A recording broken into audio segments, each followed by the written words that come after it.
আসসালামু আলাইকুম স্যার। মাননীয় প্রধানমন্ত্রী কথা বলবেন। দাও।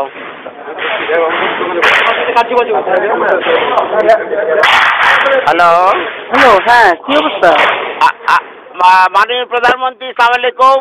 এখানে বিডিআরে বিদ্রোহ হয়েছে এবং আমার মনে হয় পরিকল্পিতভাবে এই সরকারকে হেয় করার জন্য করা হয়েছে এবং দাবি কিছুই নাই, শুধু যে আর্মি অফিসার চাই না বিডিআর, এইটুকুই দাবি। হ্যালো, না তোমরা এমনি আছো কেমন? সব ঠিক আছে? আমি আছি দরবার হলে, আমার অফিসারদের সহ আমাদেরকে ঘেরাও করে গুলি করছে ওরা। আমাদের অস্ত্র নাই, এই জন্য আমরা জবাব দিতে পারছি না।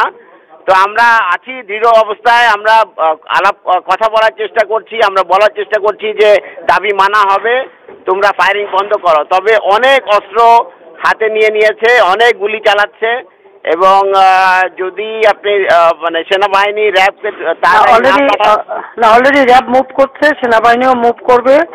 আমরা এই মেসেজ ওখানে পৌঁছে যাওয়ার কথা যে র্যাব এবং সেনাবাহিনী র্যাব চলে যাবে ওই সেরকম ওই দিক থেকে 2-3 সাইড থেকেই লোক চলে যাবে, 3 গেট থেকেই লোক যাবে, আর্মিও যাবে, র্যাবও যাবে।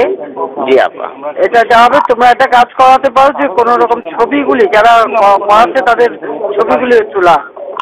আমরা এটা নিচ্ছি আপা, আমরা ভীতু না, তবে আমরা যেহেতু অস্ত্র নাই এবং ঘিরে ফেলেছে, এই জন্য আমরা এই অবস্থায় আছি। আপনি যত দ্রুত পাঠাবেন তত তাড়াতাড়ি পরিস্থিতি আমরা সামাল দিতে পারবো। যাচ্ছে, কিন্তু আমার মনে হয় আবার মানে অন্যরকম ক্রস ফায়ারিং না হয় সেটাও দেখতে হবে। না অবশ্যই এটা হবে না, আমরা এটা নিশ্চিত করব এবং আমরা বলছি যে দাবি সব মানা হবে, তোমরা ফায়ারিং বন্ধ করো। শুধু কারা কারা করতেছে তাদের দিকে একটু ছবিটা নিয়ে রাখা দরকার। জি আপা, ও আসছিল গুলি করতে আমাকে, ও হয়তো সেই মুহূর্তে করতে পারে নাই, আমার একদম গায়ের মধ্যে টাকা দিয়েছিল এসএমজি। Any casualty no? এখন পর্যন্ত আমাদের জানা মতে ক্যাজুয়ালিটি হয়নি আপা, বাট হতে পারে, কারণ যে পরিমাণ গুলি চালানো হচ্ছে তাতে মনে হচ্ছে যে ক্যাজুয়ালিটি হতে পারে। আমি দেখি হেলিকপ্টার পাঠানোর চেষ্টা করছি।